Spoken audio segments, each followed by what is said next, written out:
नमस्कार आप सभी को। स्वागत है आपका हमारे इस प्लेटफॉर्म पर।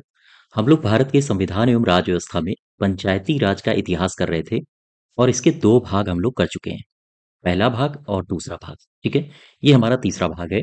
और इसमें हम लोग विगत वर्षों की परीक्षाओं में जो प्रश्न पूछे गए थे उनको कर रहे थे। इसकी अगर आपको पीडीएफ चाहिए तो आप हमारे टेलीग्राम चैनल को ज्वाइन कर सकते हैं, वहां से पीडीएफ इसकी डाउनलोड कर लीजिएगा। साथ ही साथ चैनल को सब्सक्राइब करिएगा, शेयर करिए। क्वेश्चन हम लोग कर चुके थे 60 तक और उसी के आगे शुरू करते हैं। क्वेश्चन नंबर 61 कह रहा है कि पंचायती राज प्रणाली में पंचायत समिति ये किस स्तर पर गठित होती है। तो आपने पढ़ा होगा बलवंत राय मेहता समिति को, मैं लगातार पढ़ा रहा हूँ। और शायद अगर आपने पीछे के दोनों वीडियोस देखे होंगे और उनके प्रॉपर नोट्स बनाए होंगे होंगे तो आपको ये सारी बातें याद भी हो गई होंगी। बलवंत राय मेहता साहब थे। ठीक, फिर से देखो, बलवंत राय मेहता साहब। बलवंत राय मेहता साहब ने क्या कहा था? इन्होंने कहा था कि 3 स्तर की पंचायतें होनी चाहिए। ठीक है, पहले स्तर पर ग्राम पंचायत और दूसरे स्तर पर खंड पंचायत या क्षेत्र पंचायत आप कह सकते हो। ठीक है, और फिर एक इन्होंने कहा था कि जिला पंचायत होनी चाहिए। ग्राम पंचायत, ग्राम स्तर पर ग्राम पंचायत का गठन, क्षेत्र स्तर पर क्षेत्र पंचायत या हम इसे कह सकते हैं पंचायत समिति। ठीक है, पंचायत समिति का गठन कहाँ होना चाहिए? क्षेत्र स्तर पर या खंड पंचायत में। और जिला पंचायत जिला स्तर पर जिला पंचायत का गठन होना चाहिए। तो ये 3 स्तर थे जो बलवंत राय मेहता साहब ने बताए थे 1957 में, 1957 में। ठीक है, आपसे पूछा है कि पंचायत समिति की ये किस स्तर पर गठित की जाएगी? ये गठित होगी खंड स्तर पर। आंसर होगा खंड स्तर पर। ठीक है, क्वेश्चन नंबर नेक्स्ट देखो। 62 में कहा गया है पंचायत का 5 वर्ष का कार्यकाल ये प्रारंभ कब से होता है? पंचायत का 5 वर्ष का कार्यकाल है, ये कब से प्रारंभ होता है? जैसे ही अधिवेशन की बैठक होती है। प्रथम अधिवेशन की बैठक के लिए नियत तिथि से इसका कार्यकाल 5 वर्ष के लिए शुरू हो जाता है। ध्यान दीजिएगा, परिणाम घोषित होने से नहीं होता है, चुनाव की तिथि से भी नहीं होता है। जब भी कभी पंचायत का कार्यकाल 5 वर्ष का शुरू होगा तो ये देखा जाता है कि कब से शुरू हो रहा है। तो जब से उसकी पहली बैठक या पहला हम अधिवेशन कह सकते हैं, इसकी तिथि आ जाती है। ठीक है, क्वेश्चन नंबर नेक्स्ट देखो। संविधान के प्रावधानों के अंतर्गत पंचायत चुनाव कराने का निर्णय लिया जाता है। पंचायत चुनाव कराने का निर्णय, ये दोनों देखो क्वेश्चन बहुत डिस्टर्ब करते हैं। यहाँ आप प्रॉपर समझ लो, पंचायत के होने हैं चुनाव। ठीक है, बात समझना, पंचायत के चुनाव होने हैं। चुनावों चुनाव होंगे, इसका निर्णय कौन करेगा? चुनाव होंगे, कराए जाएं या ना कराए जाएं, इसका निर्णय कौन करेगा? इसका निर्णय करता है राज्य सरकार। ठीक, बात समझ पाए आप? अब आ जाओ यहाँ, पंचायत चुनाव होंगे तो ये कैसे होंगे?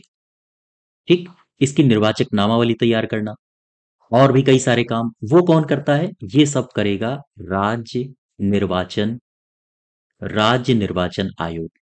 इन दोनों में बहुत अंतर है, इसको आप गौर करिए। पंचायत चुनाव होंगे या नहीं होंगे, इसका निर्णय कौन करेगा? राज्य सरकार।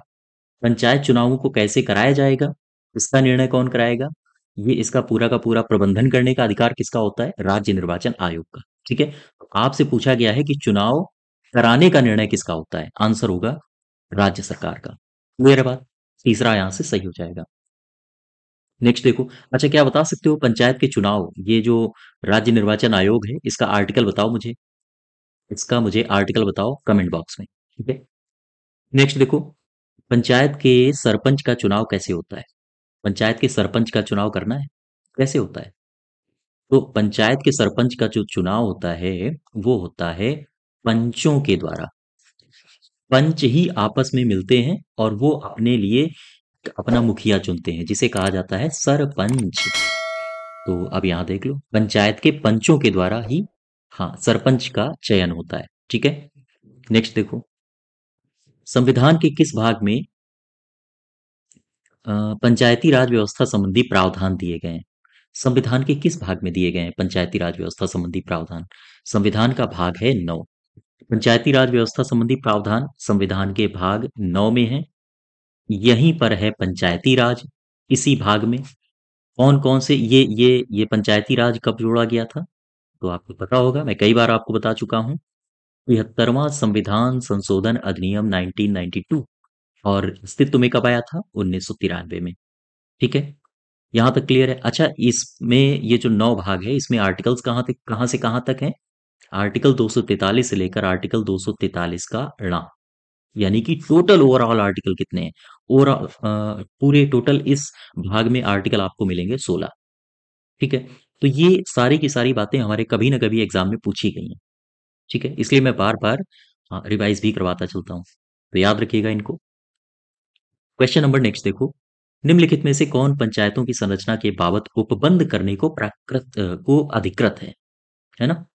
कौन है जो पंचायतों की संरचना से संबंधित उपबंध करेगा, विधि विधान बनाएगा, नियम बनाएगा, कानून बनाएगा? तो कानून कौन बनाता है? कानून बनाएगा या तो संसद, या फिर कानून बनाएगा राज्य का विधानमंडल। बोलो भाई। उपबंध बनाने का अधिकार या तो संसद के पास होता है, या फिर विधानमंडल के पास होता है। विधानमंडल उन्हीं पर कानून बना सकती है जो राज्य सूची में हो विषय। ठीक। और संसद उन पर कानून बना सकती है जो जो माफ कीजिएगा, संघ सूची में विषय हो। ठीक है। संसद उन पर भी कानून बना सकती है, किन पर? समवर्ती विषयों पर। संसद अपशिष्ट विषयों पर भी कानून बना सकती है। संसद राज्य सूची पर भी कानून बना सकती है, लेकिन हाँ, राज्य की इसमें सहमति होनी चाहिए। तो संसद हर एक में कानून बना सकती है। अब बात ये आती है कि पंचायतों में उपबंध कौन बनाएगा, पंचायतों की संरचना के लिए।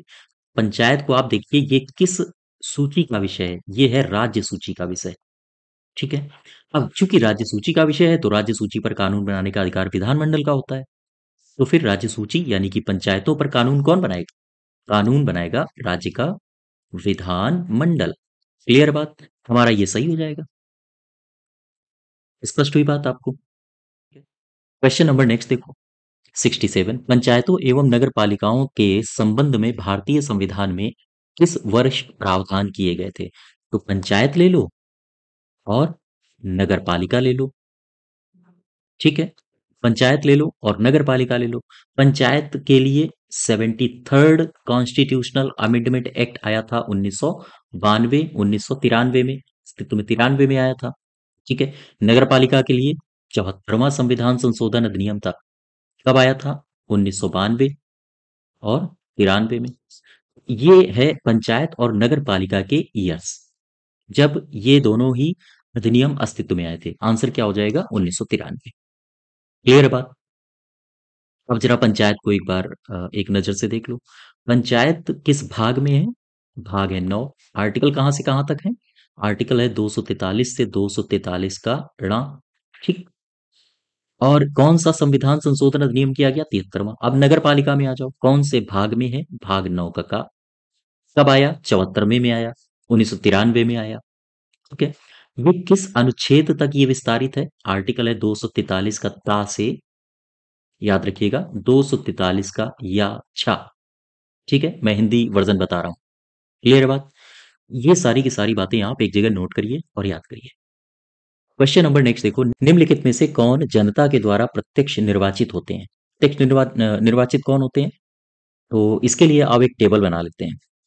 कौन होता है प्रत्यक्ष निर्वाचित, कौन होता है अप्रत्यक्ष निर्वाचित?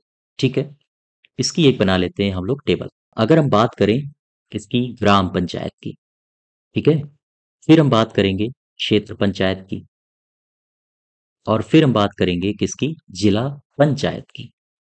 ध्यान से देखते रहना, और हमारे साथ साथ आप चाहो तो इसकी टेबल बना सकते हो। ठीक है। अब देखो इसमें कौन कौन प्रत्यक्ष निर्वाचित होता है, कौन कौन अप्रत्यक्ष रूप से निर्वाचित होता है। ग्राम पंचायत, क्षेत्र पंचायत और जिला पंचायत के इनके अपने अपने अध्यक्ष भी होते हैं, इनके अपने अपने सदस्य भी होते हैं। ठीक है।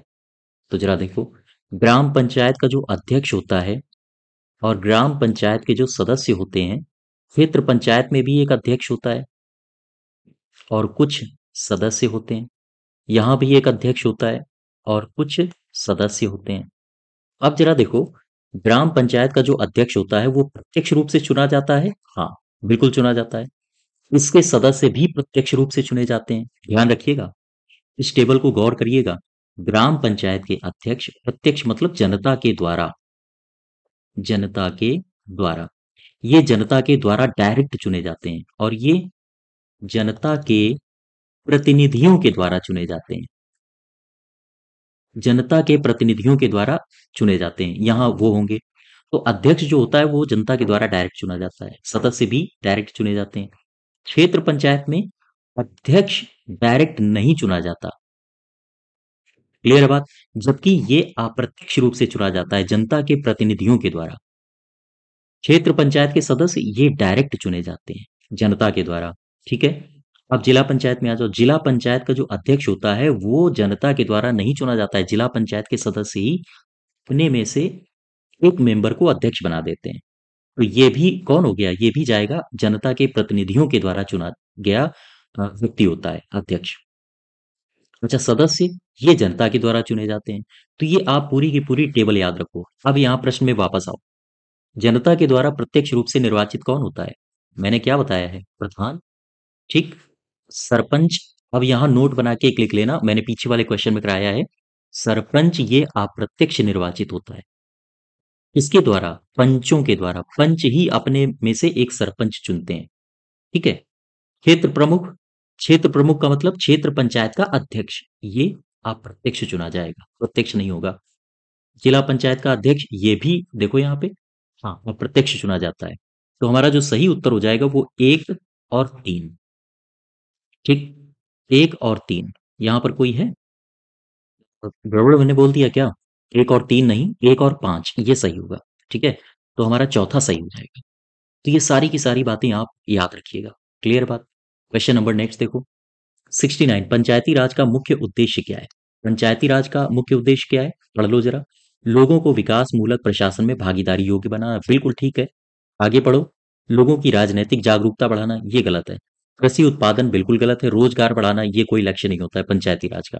पंचायती राज का सीधा सा अर्थ होता है कि जो लोगों गांव में लोग हैं उनको प्रशासन में भागीदारी बनाना, उनको प्रशासन में भागीदारी देना ताकि वो अपना निर्णय स्वयं ले सके, ठीक है? तो ये पहला सही हो जाएगा। क्वेश्चन नंबर नेक्स्ट देखो 70, पंचायती राज से संबंधित निम्नलिखित कथनों में से कौन सा कथन सही नहीं है? पढ़ लो जरा। 73वां संविधान संशोधन 15 अगस्त, ये बिल्कुल गलत हो गया। 15 अगस्त को प्रभावी नहीं हुआ था, ये मैं कई बार आपको बता चुका हूँ। कब हुआ था ये प्रभावी? 24 अप्रैल को, ठीक है। 24 अप्रैल 1993 से ये प्रभावी हुआ था, 1993 भी लिख लो। इसी वजह से 24 अप्रैल को भारत में पंचायती राज दिवस मनाया जाता है।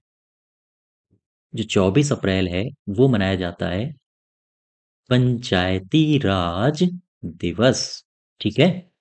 तो ये गलत हो गया हमारा, और गलत ही पूछा है तो यही हमारा सही उत्तर हो जाएगा। अब आगे देख लो जरा। पंचायत व्यवस्था भारतीय ग्रामीण जीवन का युगों से एक अभिन्न अंग रहा है, बिल्कुल सही है।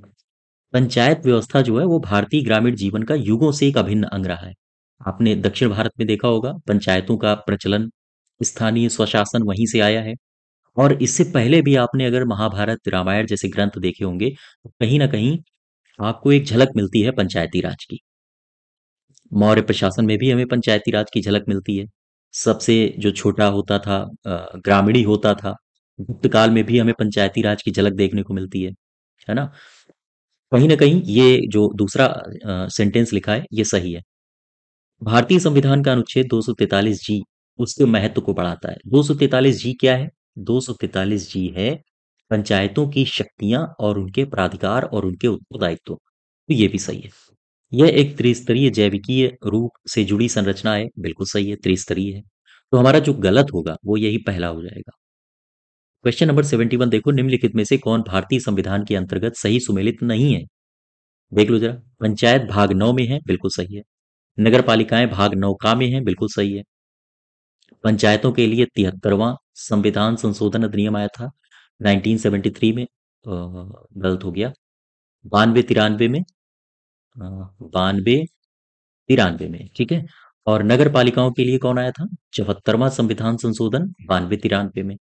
सहकारी समितियां ये भाग 9 खा में है, ये भी सही है। और अधिकरण, अधिकरण भाग 10 में नहीं है, वो कहाँ है?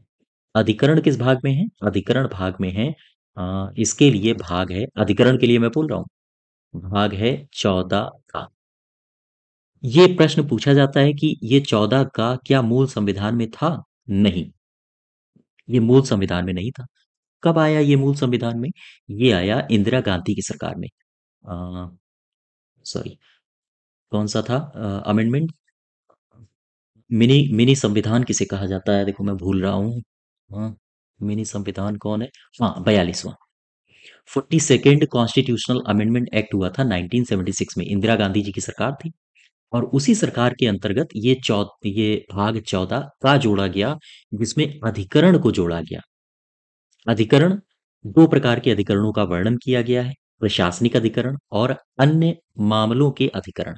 तो मैं जब ये पॉलिटी डिटेल में पढ़ाऊंगा तो वहां मैं इसकी चर्चा करूंगा, ठीक है। और इसके आर्टिकल भी होते हैं, जैसे प्रशासनिक अधिकरण के आर्टिकल्स हमारे एग्जाम में यूपी पीसीएस में पूछे भी गए हैं। इसमें आगे मिलेगा तो मैं बताऊंगा आपको। आर्टिकल 323 का प्रशासनिक अधिकरण के लिए है। जो अन्य मामलों के अधिकरण है वो 323 के खा में वर्णित है, ठीक है। अधिकरण भाग 10 में नहीं है, यही हमारा गलत हो जाएगा। अधिकरण किसमें है? भाग 14 का में। कब जोड़े गए थे? इंदिरा गांधी की सरकार में, ठीक है। क्वेश्चन नंबर नेक्स्ट देखो, पंचायती राज व्यवस्था। पंचायती राज एक व्यवस्था है, कैसी? स्थानीय स्तर पर स्वशासन की, बिल्कुल सही है। जैव संबंधी के साथ त्रिस्तरीय अभिशासन की, बिल्कुल सही है। लोकतांत्रिक विकेंद्रीकरण की, ये भी सही है। पद सोपानिक संरचना नहीं है ये, तो एक दो तीन सही हो जाएंगे हमारे, ठीक है। क्वेश्चन नंबर नेक्स्ट देखो, निम्नलिखित तथ्यों में कौन सा पंचायती राज के अर्थ में सर्वोत्तम व्याख्या करता है?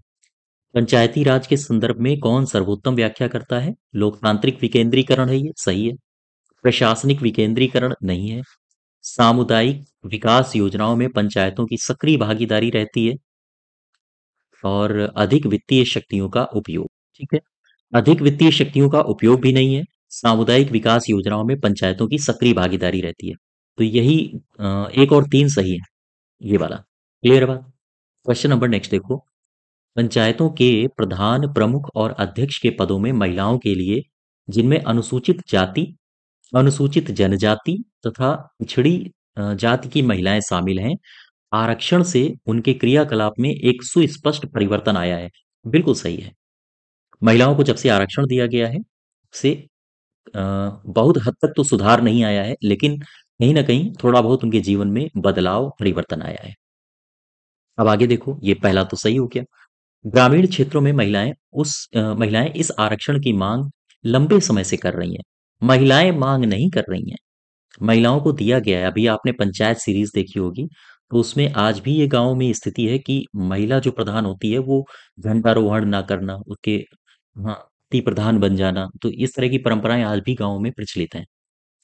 तो ये कहीं ना कहीं जो ये दूसरा कथन है ये गलत है। आरक्षण की मांग लंबे समय से महिलाएं, हाँ, कर रही हैं, ये स्पष्ट नहीं है।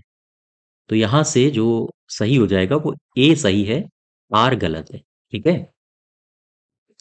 क्वेश्चन नंबर नेक्स्ट देखो, संविधान के अंतर्गत पंचायतों में महिलाओं की एक तिहाई प्रतिनिधित्व की गारंटी कौन सा अनुच्छेद देता है? एक आर्टिकल है 243 का डी, ठीक, या हम कहें आर्टिकल 243 का घा। ये कहता है आरक्षण की बात, ठीक है। अब इसमें देखो 243 का ये घा सही हो जाएगा महिलाओं के आरक्षण के लिए। झा में क्या कहा गया है? 243 का झा, इसमें राज्य वित्त आयोग की स्थिति स्पष्ट की गई है। 243 के जा में क्या कहा गया है? इसमें कहा गया है पंचायतें कर लगा सकती हैं।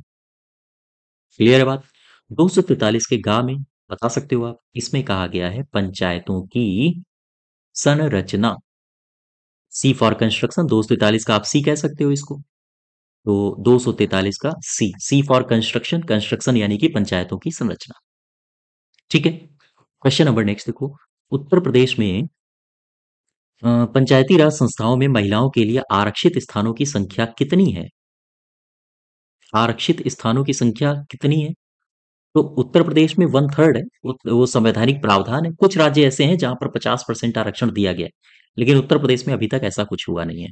तो यहाँ आरक्षण की स्थिति, हाँ, 1/3 है। क्लियर बात? आर्टिकल रिवीजन मारो जरा, कौन सा आर्टिकल है? 243 का डी, ठीक है। नेक्स्ट देखो, स्थानीय शासन की शक्तियां किसके द्वारा प्रदत्त होती हैं? स्थानीय शासन की शक्तियां किसके द्वारा प्रदत्त होती हैं? स्थानीय शासन की जो शक्तियां हैं वो हमें दी हैं संविधान ने। आर्टिकल कौन सा है? आर्टिकल 243 में। 243 का 243 से 243 तक स्थानीय शासन के बारे में वर्णन है, तो ये संविधान ही हमें प्रदान करता है। और इसके लिए एक अमेंडमेंट आया था, कॉन्स्टिट्यूशनल अमेंडमेंट एक्ट 1992 में, 1993 में 73वां। और इसी अमेंडमेंट के माध्यम से संविधान ने हमें स्थानीय शासन की शक्ति प्रदान की है। आंसर हो जाएगा संविधान। ठीक है। क्वेश्चन नंबर नेक्स्ट देखो, आधारभूत स्तर पर पंचायती राज का विकास नहीं हो सकता, इसका कारण क्या है? आधारभूत स्तर पर पंचायती राज का विकास नहीं हो सकता है। क्यों? क्योंकि शक्ति की कमी है? नहीं, शक्ति की कमी नहीं है। सक्षम नेता भी नहीं हमारे यहाँ है, हमारे यहाँ अच्छे नेता भी हैं। ठीक है, लेकिन होता क्या है कि अज्ञानता की कमी के कारण, जब ज्ञान नहीं होता है, या उदासीनता की कमी, उदासीनता के कारण पंचायती राज का विकास करना संभव नहीं हो पाता है। उदासीनता से आशय है हमारा कि एक सक्रिय रूप से पंचायती राज में एक भाग न लेना। ठीक है। और अज्ञानता की कमी, इन दोनों के माध्यम से पंचायती राज का विकास हो पाना संभव नहीं है। तो अज्ञानता का विकास करिए गांव स्तर पर, और उदासीन मत रहिए पंचायतों को लेके, तो हम पंचायती राज को एक अलग लेवल में स्थापित कर सकते हैं। ठीक है। क्वेश्चन नंबर 79 देखो, पंचायती राज के संबंध में अशोक मेहता समिति ने निम्नलिखित में से कौन सा मॉडल प्रस्तुत किया? अशोक मेहता, दो याद रखो, एक तो आप याद रखो बलवंत राय को, बलवंत राय मेहता साहब को। इन्होंने कौन सा दिया था मॉडल? त्रिस्तरीय। ठीक है, 1978 1957 में आई थी ये समिति, 1957 में। ठीक है। और एक और याद रखो, अशोक मेहता, अशोक मेहता समिति, ये इन्होंने क्या सुझाव दिया था? इन्होंने सुझाव दिया था कि भाई त्रिस्तरीय नहीं, द्विस्तरीय पंचायती राज होनी चाहिए, दो स्तर की। ठीक है। अच्छा, ये कब आई थी? 1977 में आई थी। 1978 में इन्होंने अपनी रिपोर्ट पेश की थी। ठीक है। तो आपसे अशोक मेहता के बारे में पूछा गया है, तो द्विस्तरीय हो जाएगा। ठीक है। क्वेश्चन नंबर नेक्स्ट देखो, कह रहा है कि निम्नलिखित में से किस कमेटी ने यह प्रस्ताव रखा था कि पंचायत राज्य व्यवस्था, पंचायती राज होगा यहाँ, पंचायती राज व्यवस्था के चुनाव पार्टी लाइन पर किए जाएं। अब आपसे केवल और केवल इतना पूछा है कि पंचायती राज व्यवस्था के चुनाव पार्टी आधारित होने चाहिए, ये किस समिति ने कहा था? इतना पूछा है। ये कहा था अशोक मेहता ने। अशोक मेहता समिति, क्या बता सकते हो कब आई थी? अशोक मेहता समिति ये आई थी 1977 में। 1978 में इसने अपनी रिपोर्ट पेश की थी। इसकी कुछ बातें हैं जो हमारी परीक्षाओं में बार बार पूछी जाती हैं। आओ एक जगह इनका नोट्स बना लेते हैं। सबसे पहली बात, इन्होंने कहा था द्विस्तरीय पंचायती राज स्थापित किया जाए, यानी द्विस्तरीय पंचायती राज का मॉडल किसने दिया था? अशोक मेहता साहब ने। और इन्होंने कहा था न्याय पंचायतों का गठन होना चाहिए। ठीक है। और तीसरी बात इन्होंने क्या कही थी? इन्होंने कहा था दलगत आधार पर चुनाव होने चाहिए।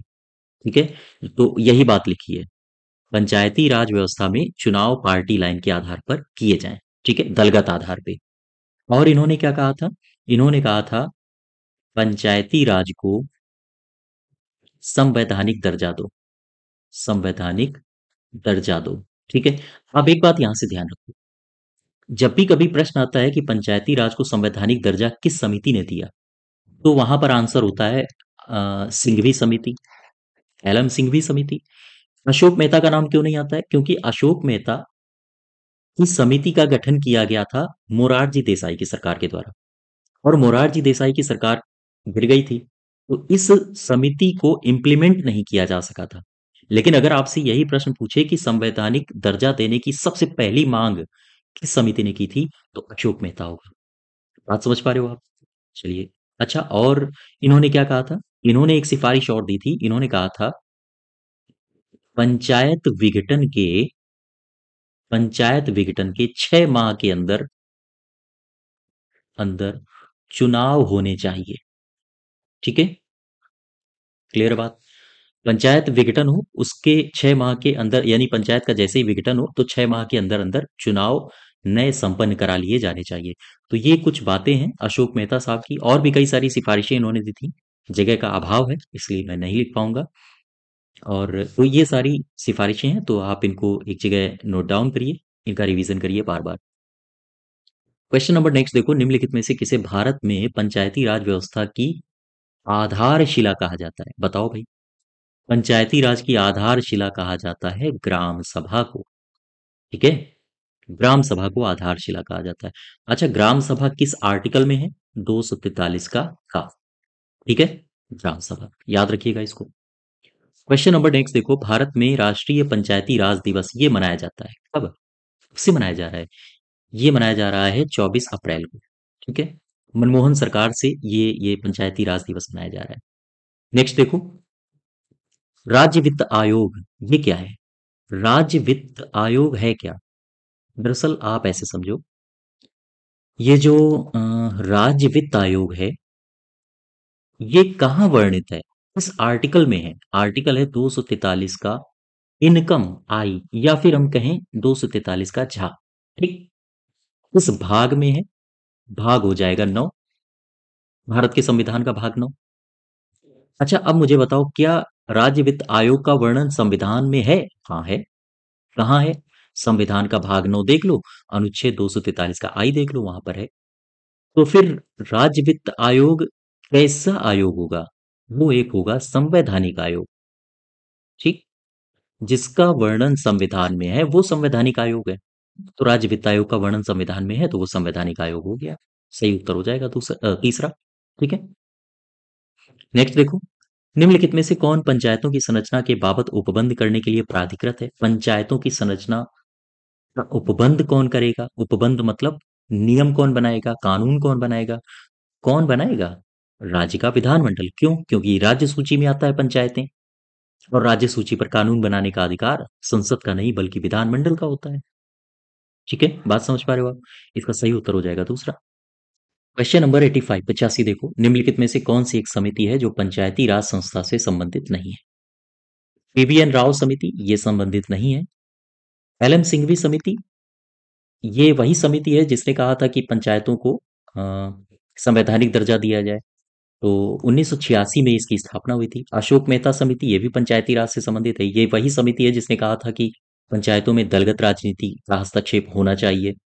1977 में इसकी स्थापना हुई थी। और बलवंत राय मेहता समिति ये वही समिति है जिसने कहा था कि त्रिस्तरीय पंचायती राज की व्यवस्था करो। लोकतांत्रिक विकेंद्रीकरण शब्द इन्हीं ने दिया था। 1957 में इसकी स्थापना हुई थी। ठीक है, तो हमारा सही उत्तर हो जाएगा पहला। क्वेश्चन नंबर नेक्स्ट देखो, जिस समिति ने लोकतांत्रिक विकेंद्रीकरण और पंचायती राज की सिफारिश की उसका सभापति कौन था? जिस समिति ने लोकतांत्रिक विकेंद्रीकरण और पंचायती राज की सिफारिश की उसका सभापति कौन था? यही होगा, कई बार मैं बता चुका हूं। क्वेश्चन नंबर नेक्स्ट देखो, निम्नलिखित में से किस राज्य में पंचायती राज का शुभारंभ सबसे पहले हुआ? सबसे पहले हुआ राजस्थान, 1959। ठीक है, राजस्थान का नागौर बगदरी गांव, नागौर जिला बगदरी गांव। ठीक है, तो क्वेश्चन नंबर नेक्स्ट देखो, दो कथन दिए गए हैं।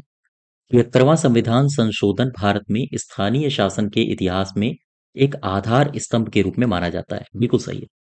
73वें संविधान संशोधन ने पंचायतों को अति अपेक्षित संवैधानिक दर्जा प्रदान किया है, ये भी सही है। और ये इसका सही कारण भी है। तो हमारा जो सही उत्तर होगा वो हो जाएगा, हाँ, ए आर दोनों सही है और आर ए की सही व्याख्या रखता है। नेक्स्ट देखो, सुमेलित करो, बलवंत राय मेहता समिति 57 में आए हैं। अशोक मेहता समिति 77 में आई है समिति। एलएम सिंघवी 86 में आई है। और पी के थुंगन समिति 1988 में आई है। तो ये सभी सही हो जाएंगे, यानी 1 2 3 4 ये वाला हमारा सही हो जाएगा। ठीक है, क्लियर बात। और बी आर मेहता इनको याद रखो, इन्होंने लोकतांत्रिक लोकतांत्रिक विकेंद्रीकरण का सिद्धांत दिया है। ठीक है, नेक्स्ट देखो, भारत में संसद के द्वारा पंचायतों का जो एक्सटेंशन हुआ था वो कानून कब पारित किया गया? यानी कि आपने पेशा का नाम सुना होगा। ठीक है, panchayat extension to scheduled areas, इसकी ये इसका गठन कब हुआ था? ये कानून कब पारित हुआ था? 1996 में। डेट याद रखिएगा इसको। ये लागू कब हुआ था? अगर आपसे पैसा लागू पूछा जाए तो ये भी एग्जाम में हमारे पूछा जा चुका है, 24 दिसंबर 1996। ये डेट एकदम याद कर लीजिए। 24 दिसंबर 1996 को पैसा लागू किया गया था। पैसा आज 10 राज्यों में विस्तारित किया जा चुका है। तो हमसे राज्य भी पूछता है कि कौन कौन से राज्यों में इसका विस्तार किया गया है। याद रखिएगा, आंध्र प्रदेश। कौन से 10 राज्य हैं मैं वो लिख रहा हूँ, कहाँ कहाँ पैसा का विस्तार हुआ है। इनको आप एक जगह नोट करिएगा, आंध्र प्रदेश, तेलंगाना, तेलंगाना, छत्तीसगढ़, छत्तीसगढ़। तीन हो गए। एक दो तीन, चौथा कौन सा है? चौथा है गुजरात। ठीक है। और हिमाचल प्रदेश, हिमाचल प्रदेश, हिमाचल प्रदेश के बाद झारखंड, झारखंड है।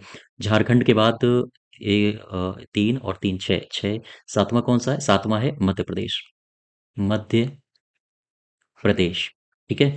मध्य प्रदेश, महाराष्ट्र, महाराष्ट्र, महाराष्ट्र के बाद आप ठीक पूर्व की तरफ जाओ, उड़ीसा मिलेगा आपको, और राजस्थान, राजस्थान। ठीक है। तो ये 10 राज्य हैं। एक दो तीन चार पाँच छः सात आठ नौ 10, ये 10 राज्य हैं। इन 10 राज्यों में पैसा लागू किया गया है।